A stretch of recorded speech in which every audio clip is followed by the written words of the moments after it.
Creating schools and learning communities where everyone feels connected, inspired, and ready to learn is a top SEL priority for educators. Foster social-emotional learning in the classroom and achieve learning readiness and growth this year with D2L Brightspace. Together, Counsel's 5 competencies support students in developing a healthy sense of self, managing stress, understanding views of others, achieving a growth mindset, and working together to create welcoming communities. With the User Progress tool, students can monitor their own learning and keep informed on important metrics. Using a daily checklist or feelings inventory to identify sources of stress, Brightspace can help students effectively manage their emotions, thoughts, and behaviors. Self-assessments allow students to identify their own needs and gain insight and feedback from their choices. Task lists can also help students assess the time and resources needed to overcome potential challenges in learning. Best of all, these activities can easily be aligned and tracked against standards. Portfolio is a great tool to foster a growth mindset and help students recognize their emotions, thoughts, strengths, and challenges. Students reflect on learning, identify struggles and strengths, and then anticipate future problems. Portfolio also has a Learn at Home mode that enables families, students, and teachers to connect in creative ways with either a school device or one of their own. The ability to make responsible choices about personal behavior and social interactions is a crucial aspect of social-emotional learning. Discussions can be used to collaboratively set expectations for behavior and behavioral outcomes, either one-on-one with the teacher or moderated in cohorts. Interactivity is the heart of Brightspace, with many options for students to establish and maintain positive relationships. The activity feed encourages and enables effective communication in and out of the classroom. Students can easily find new content and can engage in course-centric discussions, which makes learning more reflective, collaborative, and relevant. Moderated discussions via a dedicated virtual classroom help teachers and students define boundaries, focus on critical interactions, identify feelings that are attached to social behaviors, and offer conscientious feedback on the emotional reactions of others. Integrations with Zoom, MS Teams, and Google Meet can also facilitate this live relationship skill building.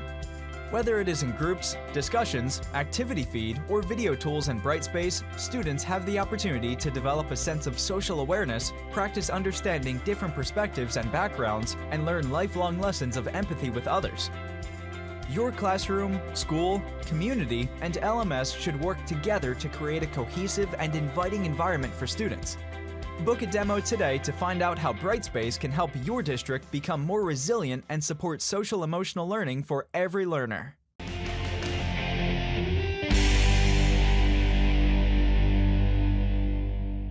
already see Rich on. Rich, we're going to have you kick off with your presentation. Super excited to have Rich Boettner with us. He's a CTO, Chief Technology Officer from Hilliard City Schools. And Rich, before you take the screen away from me, I want to do a screen share. If Doug can pass me the screen share so I can show your award, because that's going to be awesome to show. So here's Rich, first of all, and then Hilliard City Schools. Here's why we gave you an award. Now, like I've told other people of all of our awardees, we could have written 36 pages on you, because we did a thorough review of all the winners, which there's quite a few this year, more rural than we've ever had, which has been awesome, and suburbans. But awarded for leadership through challenging times to execute on a robust tech change towards actualized blended learning and true personalization for students is quite an accomplishment. I know your tech stack is bigger than this, but this is what we started with, because we just wanted to say, and many more, right? But this will also be available to you. You're an EduJedi gainer now. It's a pretty big award. If you were on at the very, very beginning, we had over 21,000 schools and districts, and then the teacher pack on the 2 surveys. One was a teacher survey, one was an administrator survey, actually apply into the EduJedi. It's a big honor. So we're very excited for you. But I want to hand you the screen because I know you have a secret sauce presentation, which I'm excited to hear. And then I'm going to go off camera. I'll be getting hungry at this point. So yeah. Okay, so I'm going to go on mute and not be sharing my camera, so it's all about you, so that when we put the recording out, it's all about you. Okay. Well, thank you so much. That was nice honor, and it is an amazing place to work. I love our school district and the people who are here. So thanks for sharing that, and I will be happy to share that with our community. Afternoon, everybody, and I want to talk a little bit about Hilliard's secret sauce. And one of the things that we have been very fortunate to have is a great amount of support from our school board over the years for technology integration and technology use in the classroom. And over the years, we have implemented many different types of systems, and LeiLani talked a little bit about a couple of those. We use Canvas as our learning management system. We use Performance Matters as a data-driven information and instruction improvement system. We're using Panorama Education for some SEL, and we have a one-to-one program in our school district that we started about 7 years ago. Little did we know that starting that was going to be so fruitful for us over the last 18 months. And then we're just now getting started in a graduation planning system called School Links. And while all of those systems are exciting and really cool, we think the secret sauce is not in those systems, but we believe that it's very, very important that implementation planning and how you roll out a system is the secret sauce to encouraging change and helping people embrace change in a time when there's so much going on. I love this quote by Will Rogers: "You never get a second chance to make a good first impression."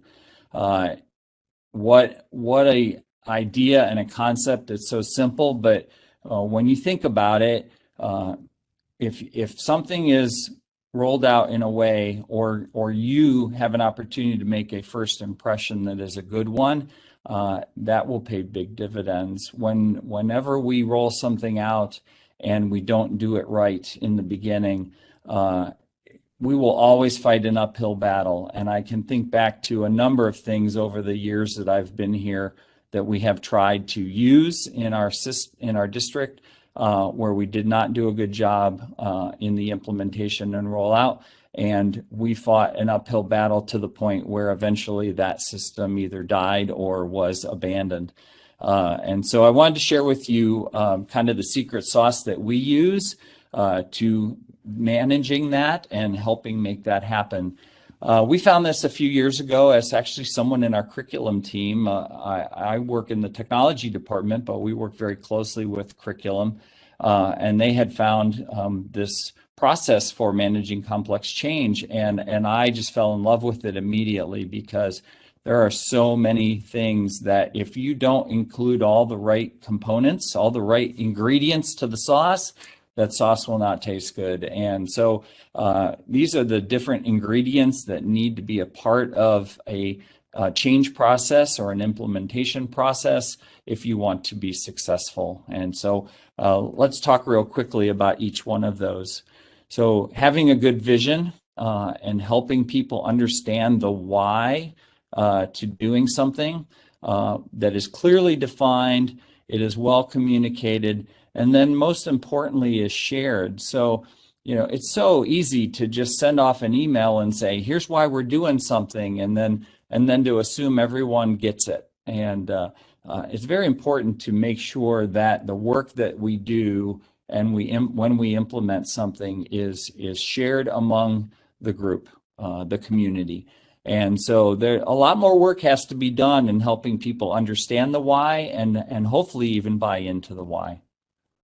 The second area that is important is making sure that you know what the skills are that people need to have to be successful with that system or project, and then identifying in what ways you will help those people develop those skills.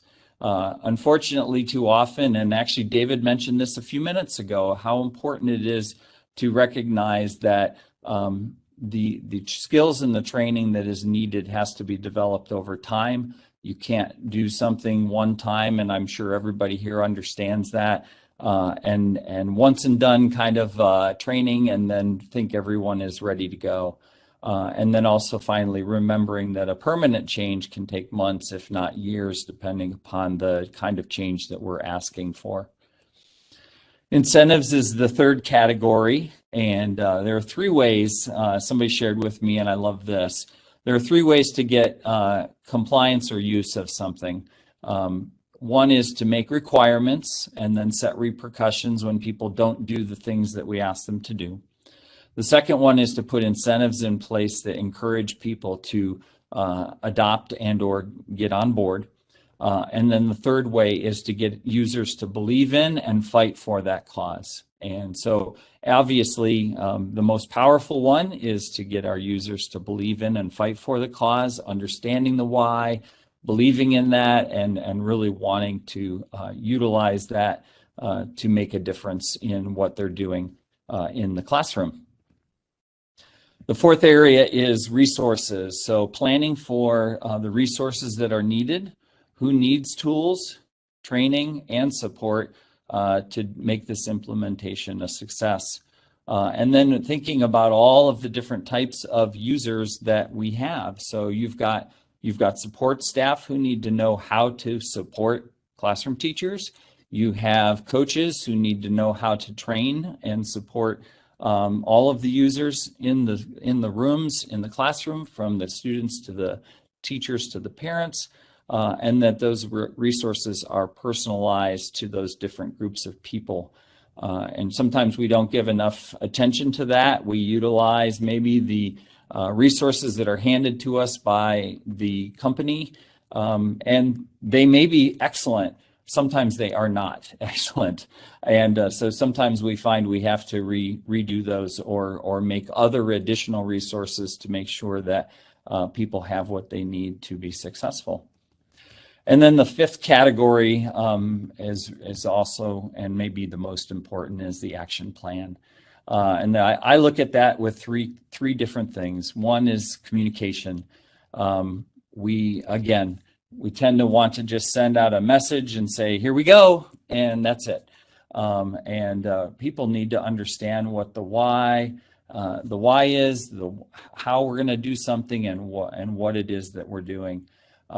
We have to use communication to help build energy and engagement with our community, and then we need to use communication, or we need to think about how that communication will be delivered over time.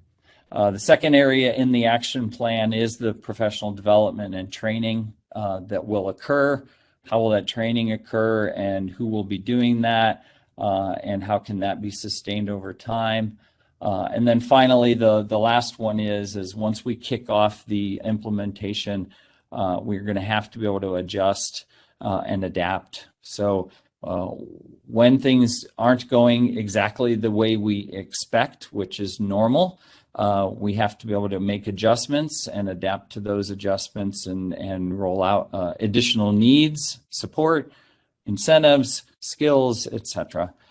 So when we think about what is the secret sauce, there are lots of different technologies and lots of different systems, but at least for us, the secret sauce is in the way that we implement those changes and the way that we roll those changes out to our staff so that the staff is successful in the work that they do. So that is our secret sauce. Okay, well, I'm jumping back in here. I'm in love with the secret sauce. I really want to say how powerful it is that you talked about, people's ability, and David talked about this too, ability to absorb change. There is sort of a human threshold there, right? Yes. We all have experienced it. We do it ourselves, right? We don't think we do, but we do it. I've had other people talk to me about that. My friend Aaron Cook in Oregon, he talked about that human threshold, right? Like what they can really put up with. And even in corporate America, I've seen this so many times in news media rooms. Oh, you sent me the memo. Well, I read it. Well, was I supposed to apply it? What? The level of coercion almost you have to do as a leader is unbelievable. What you just taught us in 15 minutes or less was leadership, and I'm glad you did. I think it's going to be a great message. Rich, you're awesome. I'm proud of you, and you're not doing this alone. It's your whole team. They're all award winners. They're all gainers. I want you to drive forward all the way to Maestro and Super Grandmaster level too. But thank you for Thank everything you. that you're doing, and it's awesome.